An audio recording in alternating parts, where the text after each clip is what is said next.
Hey everyone, Shawn Clement here, Wisdom in Golf, and I am doing a review on a product that seems very simple, but has a huge utility as far as awareness as to where your head is at address and through impact. Now, this is called the Stead-Head. And when you go to the website, you'll check it out. We will have this on ours. If it's not already there now, you'll see a link on our Pro Shop page. However, you want to use it the way we recommend you use it, okay? So the last thing you want to do is snap that right in the center of your hat, put your head on the ball, and try to keep your head still on the ball. Because as you've seen through Wisdom in Golf, anatomy doesn't function that way. That's why Jack Nicklaus used to pre-turn his head. So notice when I pre-turn the head, I take this and remove it from my field of vision, and I now can see the ball cleanly. And because we want to go that way, so if you take a page out of Cameron Champ, Rory McIlroy, Lorena Ochoa, all, some amazing top players, through impact, you're going to see this angle. So if you look at one of our oldies but goodies called head position and lag. So you'll notice that 20 degrees, 20 degrees. So we call it 20/20 vision. 20 degrees turned, that gives you the ability to finish your backswing. So notice I can make the turn. If I stay there, I can't finish my backswing. My head is in the way because my C spine only has about 70 degrees of range. So I can't bring my shoulder, my chin all the way to my shoulder. See that? So there's about 20 degrees missing. So if I pre-turn the head about 20 degrees, I can now finish my turn. And if I pre-tilt my head 20 degrees, now I can go to the target, because you'll see that if I keep it this way, I'm forcing myself into the ground.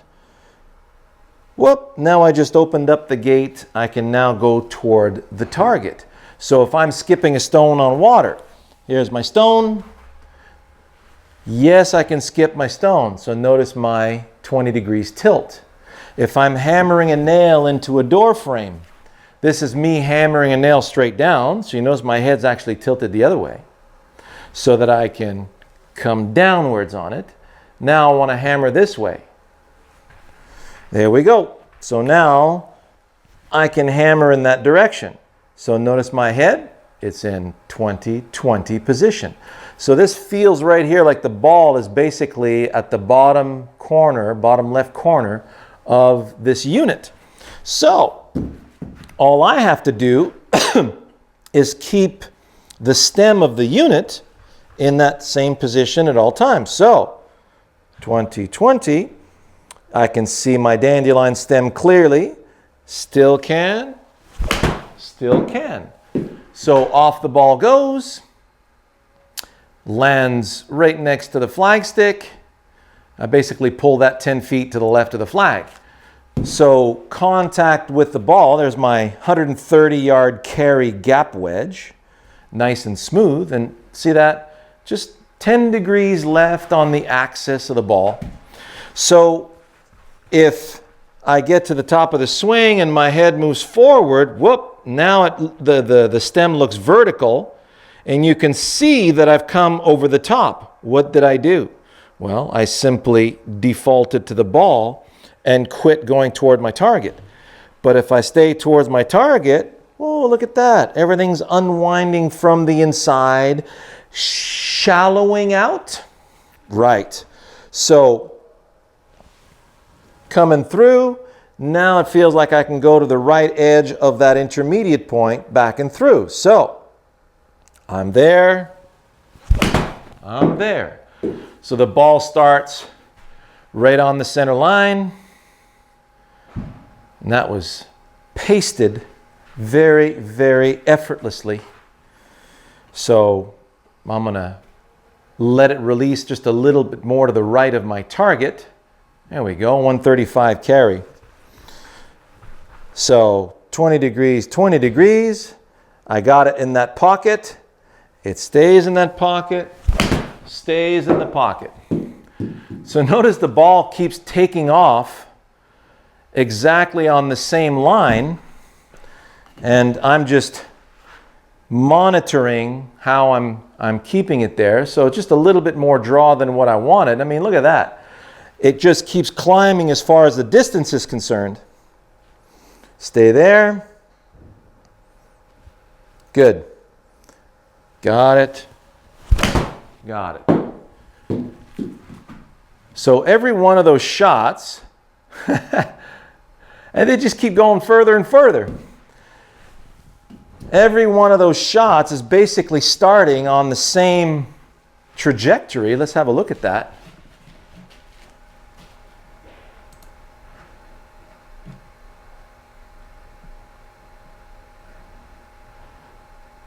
Look at that. There's the condensing. I forgot to clear what was left of my previous student, but now we're at 140 carry on a damn gap wedge.